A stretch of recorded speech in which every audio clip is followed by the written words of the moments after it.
Yes, Lord of Diabolical coming into another movie review. I'm gonna talk about Final Destination Bloodlines. I give this movie a 5 out of 5. To me, this is one of the best Final Destinations that they made, besides the first one and the fifth one that came out in 2010 or 2011 or 2012, one of them years. The opening montage, opening scenes were they were at this top of this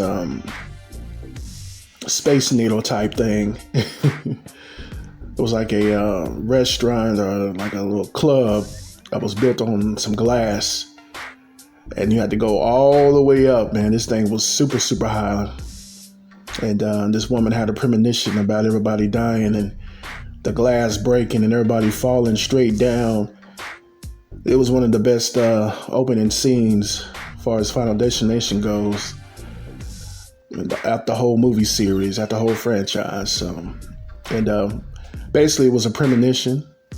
And then, well, before that, there was this white kid who, at the bottom, at the entrance of the place, at the very bottom, there was like a little fountain where the little white dude, little white guy, little white boy, took a pity out, and one of the security dudes was telling him that was bad luck. Then the white boy went all the way up. I don't know where his parents was. I don't know what he was doing, but he went all the way up to a little dance club, restaurant or whatever, and started throwing pennies from the top of the thing. And another security guard was telling him that, hey, you could kill somebody doing that. And and everything started happening. Everybody started, getting unalived and falling from 200, 300 feet down. And this little white kid, he the only one who got away at the end. And then when he got down at the end of the place and at the bottom of the place at the entrance, a piano came out of nowhere and hit him, which was crazy. But this little kid was acting a fool, being mean, being a butthole and stuff like that. But that was funny. But the opening montage, opening scene where everybody was, falling and stuff like that, that was pretty good, pretty gruesome too. A lot of people were getting unalived in some crazy ways at the beginning of this movie, at the opening scenes. But at the end, then it started getting to the regular same old stuff, the regular Final Destination tropes. To start out with this family, they, getting unalived in crazy ways, and the CGI in this movie was used heavily. I wouldn't say it was terrible, but it was all right. It could have been better. One scene where a woman got stuck. Okay, let me start from the beginning. The woman was jogging, and then I think some kids kicked like a soccer ball, and she dropped into the trash can, and then the trash can she got dumped into the trash truck. Now that was some silly stuff.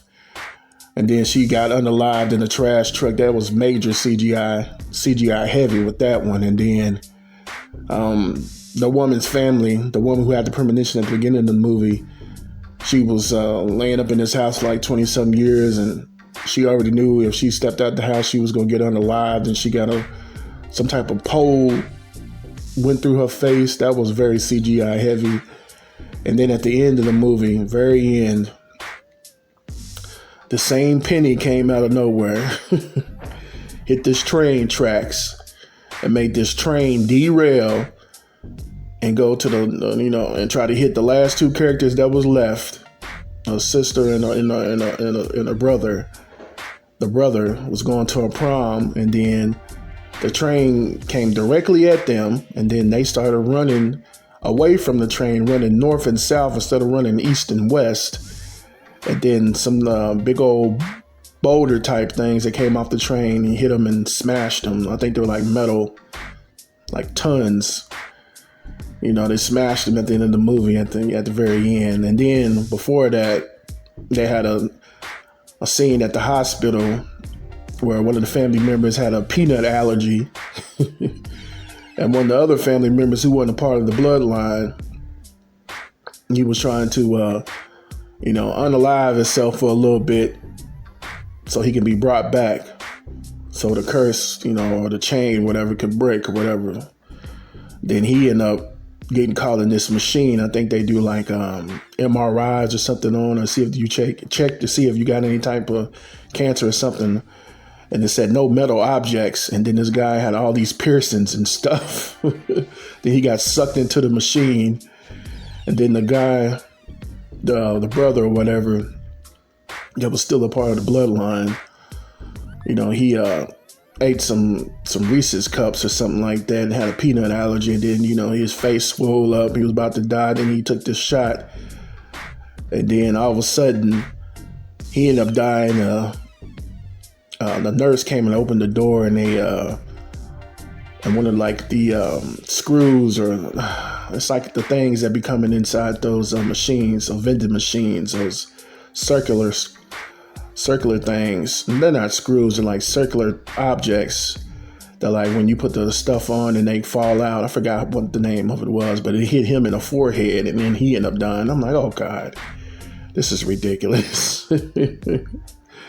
I give it a 5 out of 5 because the opening scene, and then, and some of the ways that these people, got unalived at the end of the movies and in the beginning of the movie, that was terrible, man. It was your typical Final Destination movie, but updated. That's all it was. I like the action in the movie, and the satire of the movie it wasn't funny seeing these people get unalived in these crazy ways, or just, just Final Destination tropes. I like the movie. I can see myself watching it again, but when you do watch these Final Destination movies, it makes you be careful of things, man. Don't just be going out there all willy-nilly. You just have to, pay attention to everything. Is what these Final Destination movies are to me. You just got to pay attention, because you can slip and fall and all kind of crazy stuff can happen to you. So you got to pay attention out here. But I enjoyed this movie. I really don't think they need to make another one, because it's been like 12 years or something before the last one they made. They really don't need to make another Final Destination movie. This one needs to be it. They really can't do anything else with the Final Destination franchise after this movie. It really ain't nothing for them to do. They had to pick a random family out of nowhere and use Tony Todd's character, because he had passed away, I think, of stomach cancer or something, and he was in the movie. You can tell he looked very sickly and very skinny. And at the end of the movie, they did a little memoriam for Tony Todd. So R.I.P. to him. But they don't need to make any more Final Destination movies. This needs to be the last one. It's been more than diabolical on my house.